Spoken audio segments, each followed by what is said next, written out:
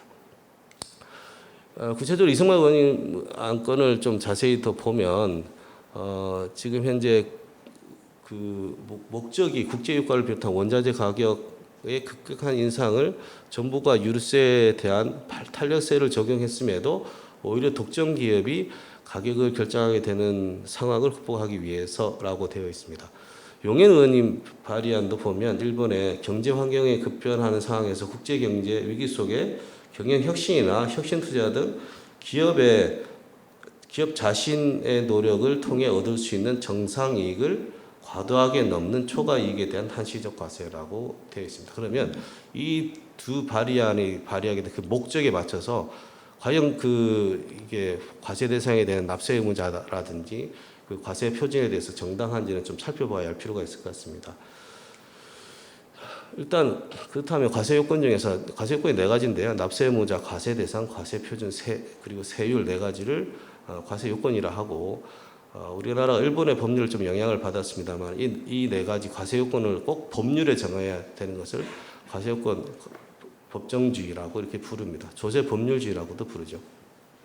우선 납세 의무자는 용해은행의 정회사 은행입니다. 그리고 이상만 의원님 같은 경우는 석유정제업자, 액화가스 집단 공급업자입니다.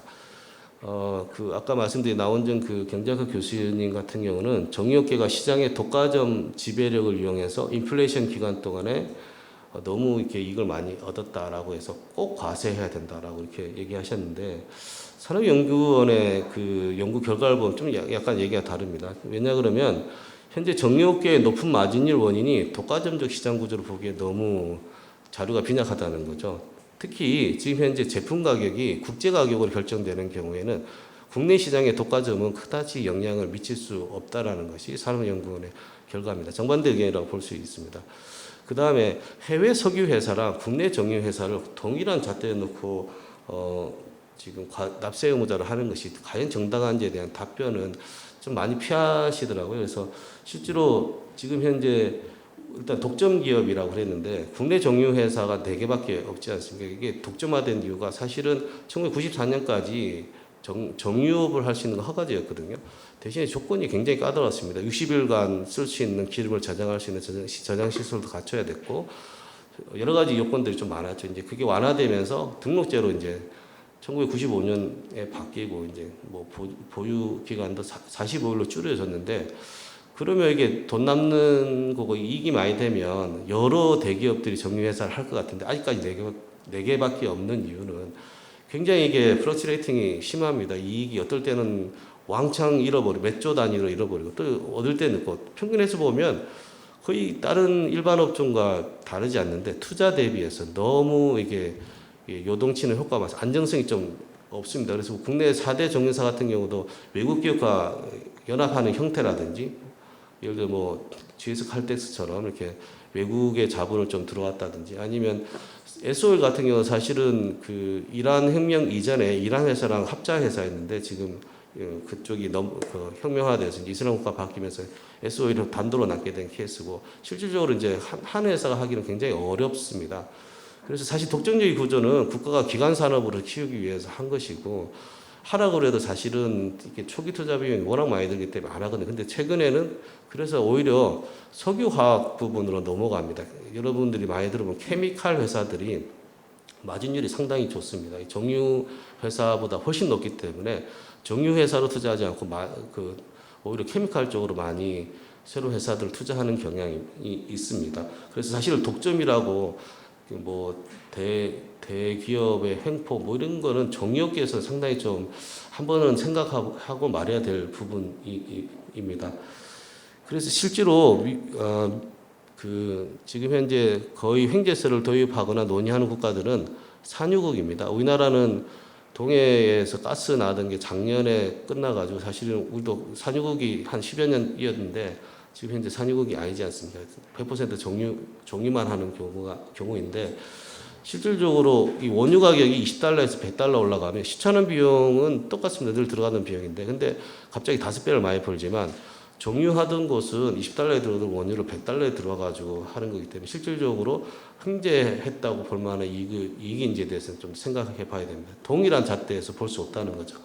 그래서 국내 정유사 같은 경우에 실제로 수출 수입 비용을 보게 되면 수출이 55%에서 58% 정도 됩니다. 그리고 마진율로 따지면 국내의 내수보다는 수출이 마진율이 훨씬 높아서 영업이익 측면에서 매출의 비율이 높고 또 마진율이 높기 때문에 실질적으로 이익은 수출에서 좀 차지하는 것들이 많거든요. 근데 국내 기름 한 방울 안 나는 회사들이 왜 해외에서 수출이 잘 되느냐는 워낙에 품질을 잘 만들었어요. 우리나라 그 정제 시설이 거의 세계 1등급이기 때문에 세계 1위를 차지할 정도로 이렇게 높기 때문에 수출이 훨씬 많습니다.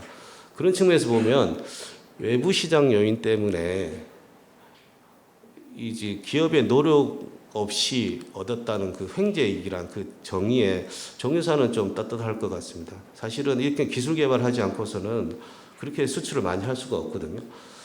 그다음 대신에 이제 은행 같은 경우는 저는 은행은 횡재이익의 정의에 보면 굉장히 은행은 다 걸리는 겁니다. 이게 사실은 그 우리 그 환율이 아니라 그 예대 금리 차이 나는 부분은 시차를 좀 이용하는 건데 금리 상승은 뭐 우리나라 이제 한국은행이 금리를 결정하지만 사실은 미국의 금리를 어떻게 결정하에 따라 우리도 따라가지 않습니까? 그러니까 100% 외부 요인이고 기술 개발을 하는 제조업도 아니고 예대 마진 차를 위해서 이익을 많이 얻기 때문에 횡재이익의 정의에서 가장 부합한 게 사실 은행이라 요즘 횡재세 저도 이제 그림에 보면 소유시차는 걸 갖다가 넣었는데 우리나라에서는 사실은 정유업계나 이런 쪽보다는 은행 쪽에 훨씬 더 초점을 맞춰서 횡재세 개발을 하는 것이 더 타당하지 않나 저는 사실 개인적으로 그렇게 생각합니다. 그리고 실질적으로 업종별로 어떤 초과이익에 대한 개념을 이런 업종을 타개하는 것보다는 장기적으로 봤을 때는 초과이익에 대한 법률적, 경제적 개념을 좀 정립해서 과연 이것이 필요한가에 이거에 대한 과세가 필요한가에 대해서 사회적 합의를 거치는 것이 반드시 필요한 수순이라고 말할 수 있겠습니다. 그래서 정상 이윤을 초과하는 것이 초과이익이라 그러면 그러면 그 실질적으로 계산할 때 리스크를 고려해서 투자 대비해서 원금 회수 비율이라든지 단순한 이익의 증감으로 과세할 것이 아니라 정상이윤의 범위를 갖다가 누가 보더라도 합리적일 수 있도록 최선의 노력을 한 결과에 따라서 과세해야 될 필요가 있을 것 같습니다. 특히 소기업 정유회사는 좀 수익 구조가 좀 많이 다르죠. 그리고 특히 이제 입법 취지가 아까 이성만 의원님 발의안도 마찬가지고 영현 의원도 같은 얘기입니다만은 이게 뭐 유류세를 인하했는데 소비자 단가는 떨어지지 않으니까 이걸 다 정유사가 가져갔다라고 그러는데 뭐 그렇다고 치더라도 수출이 거의 60%면 수출은 빼줘야 되잖아요. 수출은 국내의 유류세하고 전혀 상관없는 건데 그런 부분에 있어서 좀 세부적인 디테일이 좀 많이 약합니다. 그리고 소비자 가격 유류세 인하에도 내려가지 않는 이유를 좀 추측할 만한 표가 있는데요. 표는 이제 윗물에 나와 있습니다. 보면 유류세가 이렇게 막 내려가는 시점에서 보면 정유사의 그 판매 가격도 내려갑니다. 그런데 맨 오른쪽에 보시면 세율 두 번째 세율 쪽에 자세히 보시면 주유소 마진은 오히려 올라가거든요. 근데 이게 시점 차가 좀 있습니다. 왜냐 그러면 주유소가 좀 늦게 도달하는 것이 원유 우리 개별 소비세뿐만이 아니라 이제 그 휘발유와 경유는 이제 개별 소비세 위에 교통에너지 환경세가 부과되는데 다 반출과세입니다. 반출 시점에 과세를 하니까 주유소에 쌓아놨던 기름이 나중에 소진되고 나서 그 세금이 적게 이제 탄력세율 적용해서 낮은 세율을 적용받는 이렇게 들어와가지고 파는 시점이 좀 늦습니다. 그런 시점 차이도 좀 발생을 하거든요. 그래서 실제로 이렇게 좀 따져보면 그 유류세 인하가 되고 나서 판매 가격이 별로 변동이 없는 그런 시간차에 대한 부분도 있고 또 마진율에 있어서 보면 정유회사가 가져가는 것이 아니라 사실은 이게 주유소가 가져가는 마진율이 훨씬 더 크다는 점을 보면 이게 법안을 당초에 발의했던 입법 목적과 좀 다를 수 있다라는 생각을 좀 해봤습니다. 또 과세 요건으로 보면 이승만 의원님의 과세할 수 있는 요인이 뭐냐고 5억을 초과해야 되는 것도 있고 두 번째는 그 해에 교통에너지 환경세를 감면받은 경우여야 됩니다. 그러니까 탄력세율을 갖다가 지금 이제 적용을 30% 해주고 있는데요. 이게 다시 원상복귀됐다. 그런데도 초과이익이 많이 발생하게 되면 과세할 수 없게 되는 이게 그 과세 대상 자체를 이게 너무 협소하게 해 놓으실 필요는 있었을까라는 의문이 좀 듭니다. 그 다음에 이 액화석유 집단 공급자가 과세 납세의무자가 되어 있는데 이게 교통에너지 환경세하고 여기하고 전혀 상관이 없거든요. 교통에너지 환경세는 휘발유와 경유만 이게 부과됩니다. 개별 소비세도 아니고. 그런데 왜 이게 들어가는지는 잘 모르겠습니다. 이게 전혀 과세 대상 요건에 안 들기 때문에 납세 의무자를 정해놨지만 과세를 할 수 없는 구조입니다. 현재 법률안으로는. 그리고 초과 소득을 그 이상만 의원님이 그 법안 중에서 가장 제가 감명 깊게 봤던 것은 이게 초과 소득을 법인세에 한해 과세 요건을 정해서 이게 연구세가 될 수 있다라는 생각을 좀 해봤습니다. 사실 초과 이득이 발생 안 하면 과세 안 하면 되거든요. 예를 들어서 토지 등 양도소득에 대한 법인세가 있지만 토지를 양도하지 않거나 뭐 이익이 발생하지 않으면 세금 법인세 안 내거든요. 물론 청산소득은 법인세도 청산 안 하면 법인세가 안 나오니까 결국 내는 값상여도 소득밖에 없습니다. 근데 초과 이익에 대해서 어쨌든 법률을 정하게 되면 계속해서 법학자들 공부할 겁니다. 이게 초과 이익에 대한 그 법적 개념이 무엇일까? 그 다음에 어떻게 하면 정상이익을 볼까? 이런 큰 단초를 꼽는 데 있어서는 굉장히 좀 획기적인 조세법 학에서 발전이라고 저는 생각합니다. 다음 이제 과세 표준인데요. 지금 현재 과세 표준을 발표할 때 초과이익을 단기 순이익으로 서로 비교를 했습니다. 근데 이게 좀 문제가 있다는 거죠. 왜냐 그러면 예를 들어 내가 과거에 50개 정도 회사들한테 매출을 일으켰는데 너무 영업을 잘해가지고 이번에 100개로 늘었어요. 그 거래처가. 그럼 당연히 매출액이 갈 것이고 당기수익도 올라갈 겁니다. 그렇다고 그러면 2배나 대부 정도 오를 건데 여기 법안에 하면 10%에서 20% 올라가게 되면 또 5억을 초과하게 되면 세금을 갖다 초과이익으로 과세한다. 이건 사실 횡재는 아니지 않습니까? 영업을 열심히 해가지고 정말 이렇게 칭찬받아야 될 만한 것인데 지금 과세 표준 법안을 보게 되면 단기 수익인 증가만으로 과세한다고 보기 때문에 좀 비합리적인 부분들이 있습니다. 이런 부분들은 고쳐야 되는데 가장 좋은 방법은 마진율이라고 저는 봅니다. 그래서 굳이 초과이익을 과세하려고 한다면 정상이용의 그 업종별로 정상이용에 대한 범위를 좀 정하고 마진율의 차이에 따라서 과세표를 잡는 것이 보다 합리적이라고 보여집니다. 특히 은행 같은 경우는 특히 마진율에 대해서 분명히 예대 마진을 측정할 수 있기 때문에 오히려 과세하는 것이 굉장히 좀 쉬울 거라고 생각됩니다. 그리고 잠깐만요.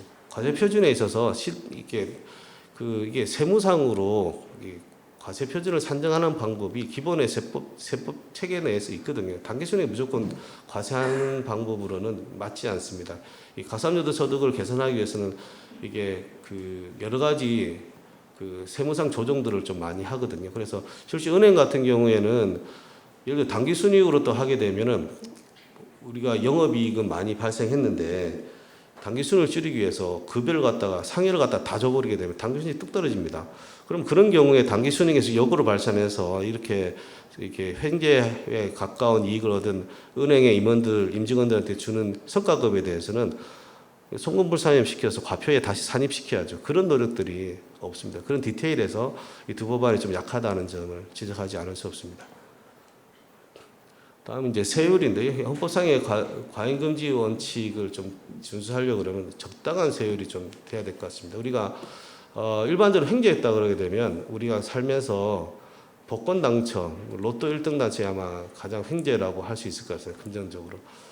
그런데 이 로또 당첨돼도 그 세금을 30% 내거든요. 3억 초과. 과거에는 20%였습니다. 근데 과거 200억을 당첨된 사람이 나고 난 이후에 뭐 이렇게 말이 있어서 30% 올라간 지가 10여 년 됐습니다. 그러니까 그런데 지금 현재 횡재세에 대한 과세 방식 보면 최고 50%까지 과세를 고려하고 있다는 점에서 보면 이게 과연 적절한지에 대해서는 한 번 더 고민을 좀 해봐야 될 것 같습니다. 특히나 지금 현재 뭐 은행 같은 경우는 좀 제외하고 석유 회사 정유인 회사 같은 경우는 굉장히 이렇게 정상적인 영업 활동을 하는 도중에 사실 어떻게 보면 이렇게 이익이 좀 늘어난 경우지 않습니까? 이게 뭐 나쁜 짓을 부당한 행위를 하다가 걸린 것도 아니고 뭐 이렇게 조세 뭐 면탈하기 하다가 걸린 것도 아닌데 이렇게 징벌적인 수준으로 세율이 높은 것은 한번 고민을 해야 될 것 같습니다. 정상적인 영업 활동을 지원한다는 측면에서 합리적인 수준에서 결정돼야 될 것으로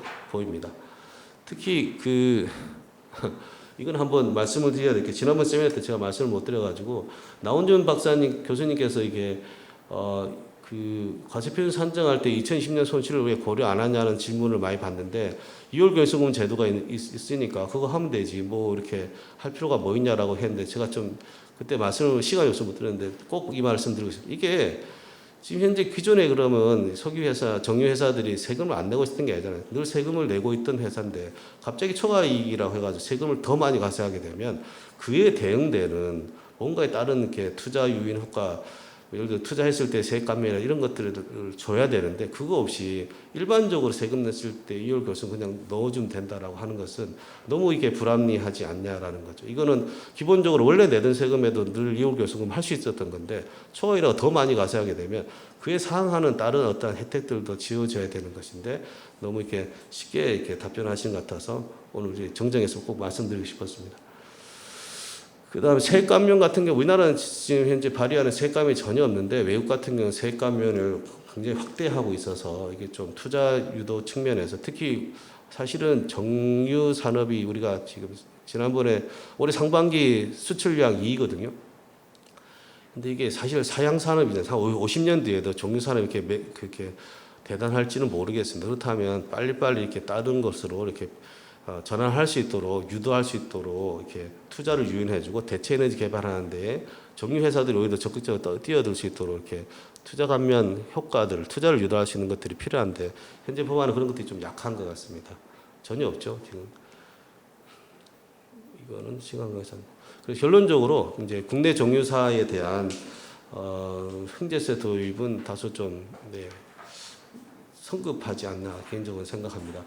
그래서 사실 독일 같은 경우 유니퍼라는 큰 회사를 공적 자금을 주고 이렇게 구제하려는 노력인데 반해서 우리나라 정유사들은 오히려 지 위기 상황에서 수출도 늘려가고 있고 우리나라 국제 유가의 우리나라 유가가 올 쇼크 이후에 그나마 안정되는 데는 정유사들의 어떤 품질 개발 노력이 있었다라고 봐야 되거든요. 이게 만약에 우리가 정유 회사가 국내에 없고 해외에 있었으면 훨씬 더 높은 가격으로 아마 가격이 책정됐을 겁니다. 인도네시아 같은 경우는 산유국인데 정유사가 없어가지고 휘발유당 가격이 얼마 전에 가니까 리터당 1,000원 하더라고요. 산유국인데도 불구하고 그런 거 보면 실질적으로 정유회사가 우리나라에 차지하는 그 경제적인 어떤 물가 안정 효과가 굉장히 있다는 것을 부인하지 못할 겁니다. 하지만 이제 은행 같은 경우는 실질적으로 한시적이 아닌 영구세 형태로 과세해서 예대 마진의 폭을 조세의 재정적 기능, 물가 상승에 대한 그 기능적인 측면에서 억제할 필요가 있다. 그래서 실질적으로 횡재세에 대한 부분들은 은행업계를 중심적으로 해서 조금 더 연구될 필요는 있다. 개인적으로 생각합니다. 그리고 목적세 형태로 된다면 사실은 목적세를 도입할 때에 이 돈을 어디 쓸 건지에 대한 재원 방안, 그러니까 지출에 대한 것들을 계획을 세우고 그리고 이게 어느 정도 돈이 필요하니까 이 정도 걷어야 되겠다 이렇게 계산을 해야 되는데 우리는 세금부터 걷고 나서 어디 쓸지를 고민하고 또 고민할 시간 없으니까 그냥 기금으로 만들겠다라고만 되어 있거든요. 그런 부분에 있어서는 사실은 재정이라는 것이 수입과 지출을 좀 정확하게 맞춰서 좀 맞출 수 있는 부분들이 필요한데 우리나라의 목적세 도입 이런 부분에서 늘 한 가지씩 좀 아쉬운 점이 있는 것 같습니다. 이상 발표를 마치겠습니다. 네, 김신원 박사님 발표 잘 들었습니다.